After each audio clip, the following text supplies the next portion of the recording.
Hey YouTube. So real quick video.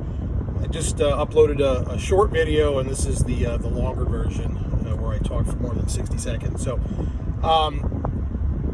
I've got a couple of videos, on the Tower Genius YouTube page here, where we go into why having a right of first refusal should be avoided whenever possible. You can't always avoid having a right of first refusal in your deal, and if you are extending a lease or renegotiating, Kevin and I came up with language on a cell site. It was a Verizon wireless cell site. Came up with it about 15 years ago in one of the beachfront communities in Los Angeles on a rooftop where Verizon was banging the table saying, hey, you're gonna accept the right of first refusal. And so we came up with alternate language that was acceptable to Verizon, and it also provided the owner of the building with the opportunity to go out, if they ever decided to sell that cash flow,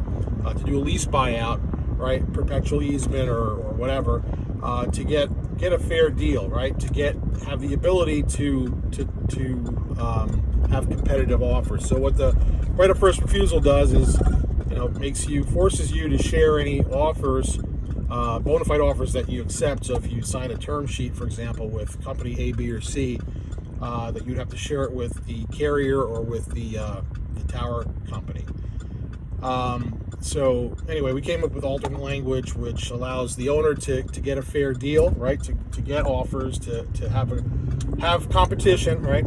And then also it also gives the carriers or the tower companies the ability to have a fair chance to get up to the plate, right? Because typically we recommend that you want to leave the prom with the same date that you arrived to the prom with. So, but I guess a stealth type of actually language that's it's a bit more cumbersome than the right of first refusal is confidentiality provisions that we've seen, and they are pretty harsh, some of them, and basically tie your hands where you can't get advice from people, you can't share the lease, you can't even you can't share it with potential buyers at a hedge fund or somewhere that might be interested in buying your rental stream. And the carriers or the wireless industry does this because they don't like competition. It's kind of like Cuba or Fidel Castro, something like that. They don't like competition. They want to keep everybody on a very short leash. So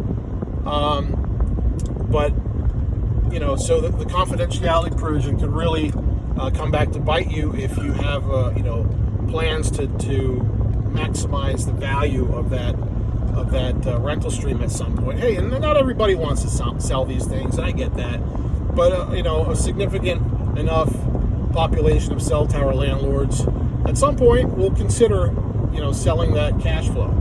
And if you don't want to be constrained by an onerous provision like the confidentiality provision, we always recommend just strike it if you haven't. So and typically when we're doing one of these deals, that language comes out. I would say not even typically, all the time.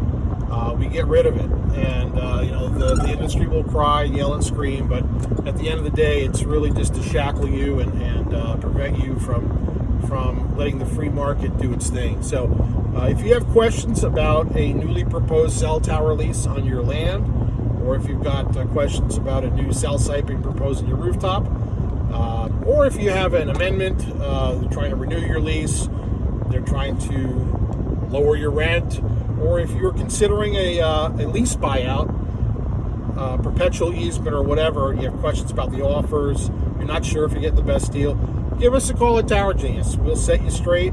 Our number is 888-313-9750, or you can visit us at towergenius.com and fill out a brief contact form, and we will get back to you usually within a couple of hours, if not sooner. Thanks a lot. Have a great day.